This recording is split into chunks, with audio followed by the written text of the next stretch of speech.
스캐너를 구매하실 때 가장 고려할 점이 어떤 것들이 있을까요? 물론 가격적인 면도 중요하겠죠. 하지만 이제 스캐너의 스펙, 예를 들면은 스캔 속도나 아니면은 카메라 화소수 이런 것들도 이제 많이 고민을 해보실 거고요. 아니면은 스캐너의 디자인이나 기타 편의 장치 같은 것들을 또 고민을 해보실 거예요. 하지만 가장 본질적인 부분을 놓치는 분들이 많더라고요. 스캐너라는 거는 우리가 치아를 스캔해서 3D 데이터로 만들어주는 장치잖아요. 자, 그러면은 가장 좋은 데이터를 만들어내는 스캐너가 좋은 스캐너가 아닌가라는 생각이 듭니다. 자, 그러면 가장 좋은 데이터라는 거는 어떤 걸까요? 물론 가장 정확하게 나오는 데이터가 가장 좋은 데이터라고 할 수 있겠죠. 자, 그러면은 가장 좋은 데이터를 어떻게 구분을 할 수 있을지 오늘 그 점에 대해서 한번 얘기를 해보려고 합니다.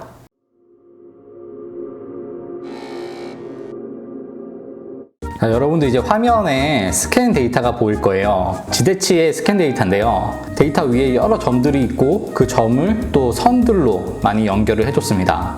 자, 우리는 이것을 이제 메쉬 데이터라고 부르는데요. 이 메쉬 데이터가 어떻게 생기는지에 대해서 먼저 설명을 좀 드릴게요. 우리 지대치의 단면을 한번 만들어 볼게요. 자, 이런 식으로 생겼다고 가정을 해봅시다. 스캐너는 지대치 형상 위에 이렇게 점을 만들게 되고 그 점들을 선으로 연결한 다음에 면을 만들어서 3D 데이터를 만들게 됩니다. 중요한 점이 있는데 바로 이 부분이죠. 이 부분은 지대치 형상과 많은 차이를 좀 보이게 됩니다. 자, 지대치 형상은 이런 식으로 생겼는데 점을 만들어준 다음에 선으로 연결을 해줬더니 지대치의 형상과 다른 부분이 생기게 됩니다. 자, 이 부분 좀 확대해서 보도록 할게요. 자, 이런 식으로 지대치 형상이 아닌 다른 부분에 선이 생기고 면이 생겨서 데이터가 만들어지게 되는 거죠. 자, 이 부분을 해결하기 위해서는 물론 모서리 끝에다가 점을 찍으면 되는데 이렇게 하기에는 거의 불가능하다고 보시면 돼요. 네, 기술적인 이유로 이건 불가능하고, 자, 그럼 차선책은 어떤 것이 있냐?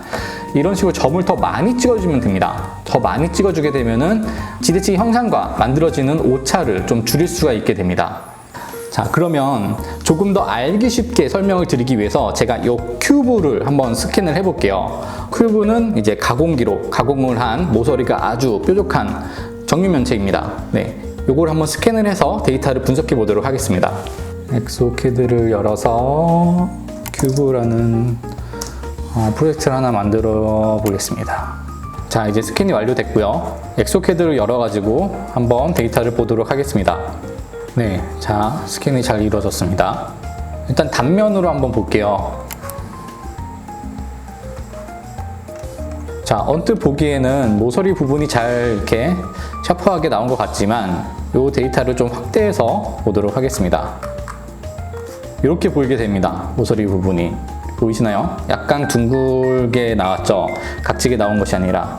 하지만 실제 형상은 이렇게 둥글지가 않죠. 굉장히 예리하게 각져 있습니다. 이런 식으로 아까 말씀드린 그런 문제가 나오게 됩니다. 그래서 이 문제를 해결하기 위해서는 이렇게 점들을 촘촘하게 찍어서 이 오차 범위를 줄여주는 것이 가장 좋은 해결책이라고 할 수 있죠. 자, 진짜 지대치를 찍었을 때는 어떤 문제가 발생을 하느냐 한번 보도록 하겠습니다. 자, 스캔 데이터라는 프로젝트를 이번에 한번 만들어 보겠습니다. 자, 먼저 DOF UHD 스캐너, 그러니까 500만 화소로 찍은 스캔 데이터를 한번 불러와 보고요. 그 다음에 타사의 500만 화소로 찍은 똑같은 데이터를 한번 불러와 보도록 하겠습니다. 자, 이 두 데이터를 일단 매칭을 좀 할게요. 자, 세 점을 찍어서 온라인을 시키도록 하겠습니다. 네.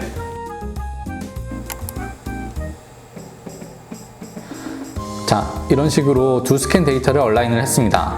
그 다음에 단면을 이용해서 이 스캔 데이터가 얼마나 차이가 나는지 한번 보도록 하겠습니다. 자, 중 위치를 좀 맞춰줄게요. 이렇게 이제 좀 비교를 해볼 수 있겠는데요. 얼핏 보기에는 두 스캔 데이터가 큰 차이가 없어 보입니다. 하지만 이 마진 부위를 한번 볼까요? 마진 부위를 보면 어떤 스캐너로 찍은 마진이 더 샤프하게 나오는지 확연히 차이를 느낄 수 있습니다. 자, 조금 더 자세히 보기 위해서 이 단면 보기 창을 확대해서 보여드리도록 하겠습니다. 이렇게 큰 차이가 나게 됩니다. 물론 이렇게 더 샤프하게 나와 있는 데이터가 DOF 스캐너로 찍은 스캔 데이터가 되겠죠. 이게 바로 같은 500만 화소의 스캐너를 사용을 했다 하더라도 데이터의 정밀도가 이렇게 차이가 나게 되는 겁니다. 그래서 여러분들이 스캐너를 구매하실 때 이 데이터의 정밀도도 반드시 유념을 해 주시는 게 좋습니다. 자, 여러분 더 놀라운 사실도 하나 더 말씀드리도록 할게요. 이번에는 500만 화소 스캔 데이터를 비교한 게 아니라 DOF의 200만 화소 스캔 데이터와 타사의 500만 화소 스캔 데이터를 한번 비교를 해보도록 하겠습니다. 자, 200만 화소 스캔 데이터를 불러오고요. 다음에 타사의 500만 화소 스캔 데이터를 불러와 보겠습니다. 자, 두 스캔 데이터를 온라인을 한번 해볼게요.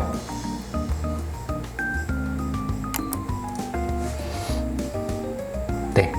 다음에 똑같이 단면 보기로 두 스캔 데이터의 마진 부위를 비교를 해보도록 하겠습니다. 단면의 위치를 정확하게 놓은 다음에 두 스캔 데이터의 마진을 비교를 해보도록 하겠습니다. 자, 이 부분인데요. 데이터를 좀 세워서 자, 어떤 마진이 더 샤프하게 나왔는지 여러분 보이시나요? 단면 보기 좀 크게 키워서 보여드리도록 하겠습니다. 자, 이 바깥쪽에 샤프하게 나온 마진 라인이 DOF의 200만 화소로 찍은 스캔 데이터고요. 안쪽에 둥그스름하게 마진 라인이 형성된 게 타사의 500만 화소 스캐너로 찍은 스캔 데이터입니다. 여러분이 육안으로 보시기에도 더 샤프하게 나온 스캔 데이터는 DOF의 200만 화소 스캔 데이터가 더 샤프하게 나왔다고 보실 거예요. 자, 이런 식으로 마진이 샤프하지 않게 나온다면은 그 위에 보천물을 제작을 했을 때 물론 덜 들어가게 되겠죠. 자, 이렇게 되면 지르코니아 크라운의 핏이 헐겁게 느껴진다거나 아니면은 교합이 좀 높게 형성이 된다거나 컨택 부분이 좀 루즈하게 되는 문제점들이 발생을 하게 됩니다. 이뿐만이 아니라 이 데이터를 보면서 우리가 다른 점도 한번 비교를 해볼 수 있겠는데요. 다시 화면을 한번 보시죠. 자, 이 두 데이터를 이렇게 나란히 놔뒀습니다. 그리고 두 데이터의 생김새를 한번 비교를 해볼게요. 자, 어떤 게 더 정밀하게 보이시나요? 물론 우측에 있는 데이터가 훨씬 정밀하게 보이실 겁니다. 자, 마진 부분을 한번 볼까요? 여기 보면은 마진 부분에 이렇게 좀 파인 부분이 보이시죠? 하지만 이 부분은 그런 부분이 거의 육안으로 안 보이실 거예요. 뒤쪽에 있는 기포도 한번 볼까요? 마진에 있는 기포. 네, DOF 스캐너로 스캔한 데이터에는 기포가 두 개가 있는 게 확실히 눈으로 구분이 되실 거예요. 하지만 이 스캔 데이터에서는 어디에 기포가 있는지 쉽게 구분을 하기가 어렵습니다. 자세히 보지 않는 이상은 좀 찾기 어렵죠. 이런 작은 문제점들이 여러분이 제작한 크라운의 핏이 정확한지 정확하지 않은지를 결정하게 되는 겁니다. 이런 문제점이 왜 생기는지 한번 설명을 드릴게요. 예를 들어서 이렇게 생긴 지대치 형상이 있다고 가정을 해봅시다. 스캔을 하게 되면은 이 위에 이렇게 점을 찍게 되죠. 그리고 점과 점을 연결해가지고 스캔 데이터를 만들어주게 됩니다. 하지만 형상이 이렇게 생겼는데 점들을 엉뚱한 곳에 찍는 경우들이 종종 있어요. 자, 이런 식으로 말이죠.